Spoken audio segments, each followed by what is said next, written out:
कहते हैं कि छोटे बच्चे कभी झूठ नहीं बोलते, इसलिए उनकी अदालत में गवाही चल जाती है और उन पर भरोसा भी किया जाता है। ऐसा ही एक छोटा सा बालक था जिसके सामने बहुत सारे मीडिया वाले माइक लेके बैठे हुए थे। उस छोटे से बच्चे ने कहा कि जब पहलगाम के अंदर गोलियां चल रही थी उस वक्त उसके परिवार और लगभग 20 लोग और थे जो अपनी जान बचाने के लिए पेड़ों की ओट में छुपे हुए थे। लेकिन 2 आतंकवादी वहां पर पहुंच जाते हैं और जो आतंकवादी होते हैं वो कहते हैं कि तुम में से जो मुसलमान है वो एक तरफ खड़े हो जाओ और जो हिंदू है वो एक तरफ खड़े हो जाओ। और ऐसा करके उन आतंकवादियों ने वहां खड़े हिंदुओं को गोलियों से भून दिया और फिर वहां से चले जाते हैं। अब ये जो छोटा सा बच्चा था इसमें उसके पिता भी मौजूद होते हैं और उसको भी गोली से भून दिया जाता है। इस बच्चे को यहाँ तक ये नहीं पता कि उसके पिता की क्या गलती थी और उसके पिता को क्यों मार दिया गया। अब जो इस बालक की पूरी कहानी थी जब उस मीडिया के सामने सुनाई और जब पूरा देश इसके बारे में देखा सुना, सोशल मीडिया के माध्यम से या टीवी के माध्यम से, तो उन सब की आंखों में आंसू थे। नमस्कार, मैं मुकेश। आज की जो सच्ची घटना मैं आपको सुनाने जा रहा हूँ ये सच्ची घटना है जम्मू कश्मीर की। जम्मू कश्मीर का जिला है अनंतनाग और अनंतनाग जिले का ही एक गांव लगता है पहलगाम। दरअसल एक 4 बहनों का इकलौता भाई होता है, नाम उसका शैलेश कलाथिया होता है, जो कि गुजरात के अमरेली जिले का रहने वाला होता है। चूंकि उसकी बैंक में नौकरी लग चुकी थी इसलिए वो बहुत समय से सूरत के हरिकुंज चीकूबाड़ी में रहने लगता है। यहाँ पर उसकी बैंक में नौकरी थी तो बच्चे भी और उसकी जो बेटी थी और उसकी जो पत्नी थी वो भी साथ में ही रहते थे। लेकिन कुछ दिन पहले ही उसका ट्रांसफर हो जाता है मुंबई के लिए और अब वो मुंबई में रहने लगते हैं। अब इस साल 2025 को 22 अप्रैल को उसका 44वां जन्मदिन मनाना जाना था, तो वो अपनी पत्नी से बातचीत करता है। पत्नी कहती है कि इस बार तो कहीं बाहर चलते हैं घूमने के लिए। फिर परिवार वाले बैठते हैं, यानी कि एक बेटा, बेटी, पत्नी और पति साथ में बैठ जाते हैं और फैसला करते हैं कि कहाँ जाना चाहिए। बच्चों से पूछा जाता है कि बच्चों कहाँ पर जाना पसंद करोगे, तो बच्चे कहते हैं कि इस बार तो कश्मीर चलनी है। जैसे ही कश्मीर चलने की बात आती है तो ये सब तैयार हो जाते हैं और आखिरकार वो श्रीनगर पहुंच जाते हैं। श्रीनगर पहुंचकर उनका सबसे पहला जो पड़ाव होता है वो पहलगाम का होता है और पहलगाम की जो घाटियां होती है जिसको मिनी स्विट्जरलैंड भी कहा जाता है वो वहां पर चले जाते हैं। अब 22 अप्रैल 2025 की दोपहर के लगभग 2:30 बजे के आसपास का वक्त रहा था। ये सब वही घाटी में रहते हैं। इसे देखने के लिए दूर दूर से वहां पे लोग भरे हुए थे, आए हुए थे और लोग इन खूबसूरत वादियों को अपने मोबाइल में, अपने लम्हों में, अपनी यादों में कैद कर रहे थे। इसी बीच में अचानक गोलियां चलनी शुरू हो जाती है और लगभग 20 लोगों की एक ग्रुप थी जिसमें इस बैंक का कर्मचारी, उसकी पत्नी, उसका बेटा बेटी भी शामिल होता है। वो अपने आप को बचाने के लिए, अपने परिवार को बचाने के लिए जाकर पेड़ की ओट में छुपने की कोशिश करते हैं। तभी वहां पे 2 आतंकवादी आते हैं। उन्होंने जो वेशभूषा पहनी हुई थी उसे देखकर ऐसा लग रहा था जैसे वो पुलिस वाले हों। उनके हाथ में आधुनिक हथियार थे। वो आकर वहां कहते हैं कि जो हिंदू है वो एक तरफ खड़े हो जाओ और जो मुसलमान है वो एक तरफ खड़े हो जाओ।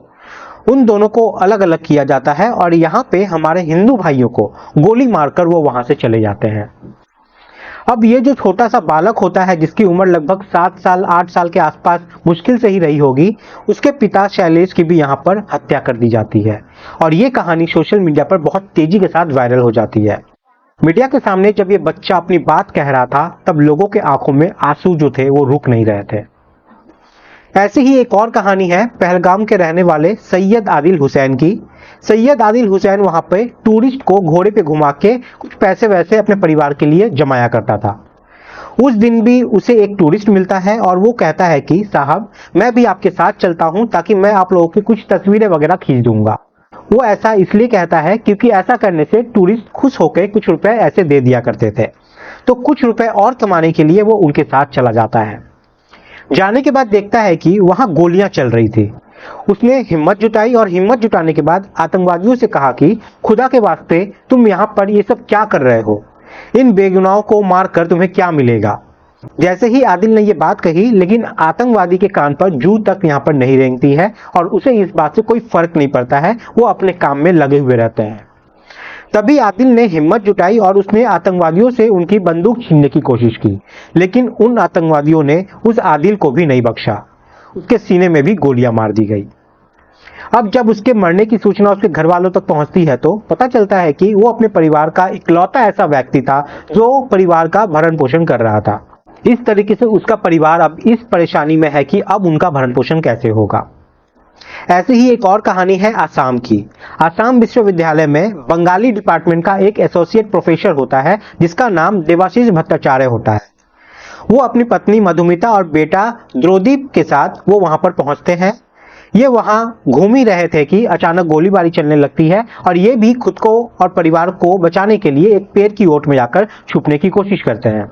तभी वहां पर आतंकवादी आ जाते हैं और जैसे ही आतंकवादी आते हैं तो वहां पर जो लोग मौजूद होते हैं उन लोगों से कहा जाता है कि कलमा पढ़ के बताओ। तब ये जो प्रोफेसर होता है उसे कलमा आता था और वो पढ़कर उसे सुना देता है, जिससे वो आतंकवादी इसे छोड़ देते हैं और जो जो कलमा नहीं पढ़ पाते हैं उन्हें गोलियों से भूनकर वो चले जाते हैं।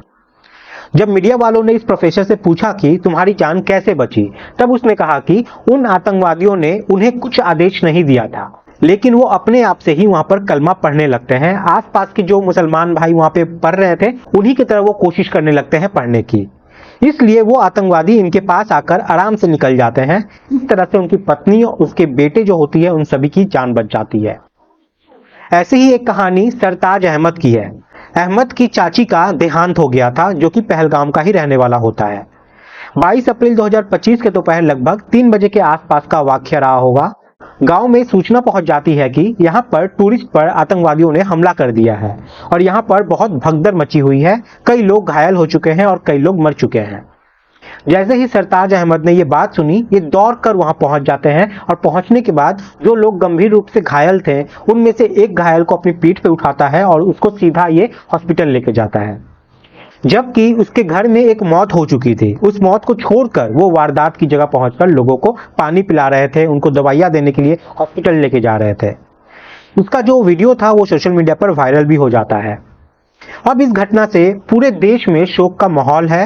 हर कोई इस घटना को लेकर तमाम तरीके की प्रतिक्रिया दे रहा है और ये सभी लोग आतंकवादियों के खिलाफ कड़ी से कड़ी कार्रवाई की मांग भी कर रहे हैं अपनी सरकार से। आपको बता दें कि पहले घूमने के लिए ये लोग यहाँ लाखों में कश्मीर जाया करते थे, लेकिन कुछ सालों से ये आंकड़ा करोड़ों की संख्याओं में पहुंच गया है। एक साल में बताया जाता है लगभग कि 2.5 करोड़ के आसपास का लोग का यहाँ पे आना जाना है। इससे आप खुद एक अंदाजा लगा सकते हैं कि यहाँ पे अरबों का कारोबार चलता है, क्योंकि एक इंसान अगर यहाँ पे जाके 10 से 20 हजार भी खर्चा करेगा तो ये अरबों में ये रुपया यहाँ पे आ जाता है। लेकिन जब से ये घटना हुई है पहलगाम की, तब से लोगों के मन में एकदम से डर बैठ गया है, दहशत बैठ गई है। उन्हें लग रहा है कि जब टूरिस्ट ही सुरक्षित नहीं है यहाँ पे तो जाने से क्या फायदा। लेकिन कश्मीर के वासी ये समझ नहीं रहे हैं कि अगर ये टूरिस्ट वहां आएंगे ही नहीं तो उनका भरण पोषण कैसे होगा। वे कुछ पैसे के चक्कर में वहां आतंकवादियों का साथ दे देते हैं और आतंकवादी इस तरह की गतिविधियों को अंजाम देने में सफल हो जाते हैं। लेकिन इससे उनके बच्चों का जो भविष्य है वो अंधेरे में जा रहा है, ये उन्हें समझना होगा। पहलगाम की इस घटना के बाद केंद्र सरकार ने पाकिस्तान की कमर तोड़ने के लिए 5 बड़े फैसले लिए हैं। उन फैसलों की चारों तरफ चर्चा भी हो रही है। पहला फैसला है पाकिस्तान सीमा पर आतंकवाद का समर्थन रोकने तक 1960 की सिंधु जल ट्रीटी को स्थगित कर दिया गया है, जिससे पाकिस्तान में हाहाकार की स्थिति पैदा हो सकती है। फसलों के उत्पादन में गिरावट भी आ सकती है, बिजली का उत्पादन भी यहाँ पर बंद हो सकता है। दूसरा फैसला है अटारी बागा चेक पोस्ट को तुरंत प्रभाव से बंद कर दिया गया है, जिससे खनिज पदार्थ के इंपोर्ट एक्सपोर्ट इस रास्ते से बंद हो जाएंगे। बताया जाता है कि हर साल लगभग 3,886 करोड़ रुपए का जो व्यापार है वो इससे प्रभावित हो सकता है और इससे कहीं ना कहीं पाकिस्तान की जो कमर है वो जरूर टूटेगी। तीसरा फैसला है कि पाकिस्तान नागरिकों को वीजा अब नहीं दिया जाएगा और पहले से जारी किए गए जितने भी वीजा है उसको भी रद्द कर दिया गया है और पहले से मौजूद पाकिस्तान नागरिकों को अगले 48 घंटों में भारत छोड़ने का आदेश भी दे दिया गया है। चौथा फैसला है दिल्ली स्थित पाकिस्तानी उच्च उद्योग में तैनात रक्षा और सैन्य सलाहकारों को 1 सप्ताह के अंदर भारत छोड़ने का आदेश दिया गया है। पांचवा बड़ा फैसला है दोनों उच्च आयोगों में कर्मचारियों की संख्या 55 से घटकर 30 करने का फैसला लिया गया है और ये कटौती 1 मई 2025 से प्रभावित हो जाएगी। ये अभी फिलहाल 5 बड़े फैसले हैं, लेकिन बड़ी संख्याओं में लोग ने मांग करना शुरू कर दिया है कि पाकिस्तान को कड़ा रुख, कड़ा जवाब देना ही पड़ेगा। साथ ही जिस तरह से कश्मीर में टूरिस्ट के साथ ऐसा हो रहा है, आम लोगों के साथ ऐसा हुआ है, तो लोगों में एक तरीके से दहशत बैठ गई है, डर बैठ गया है। सरताज अहमद से एक मीडिया कर्मी ने बातचीत करने की कोशिश की तो उसने एक साफ साफ बात कह दी कि आप जब यहाँ पे आते हैं तो इससे ही हमारे घर के चिराग जो है वो जलते हैं।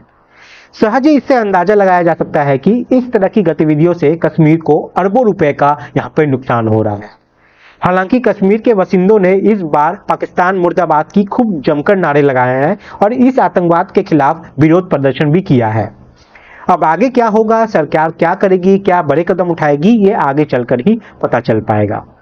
दोस्तों, इस पूरे घटनाक्रम को सुनाने का उद्देश्य किसी को परेशान करना नहीं है, किसी का दिल दुखाना नहीं है, बल्कि आपको जागरूक करना है, आपको सचेत करना है। अब सब लोग अपना ख्याल रखें, सुरक्षित रहें। जय हिंद, जय भारत।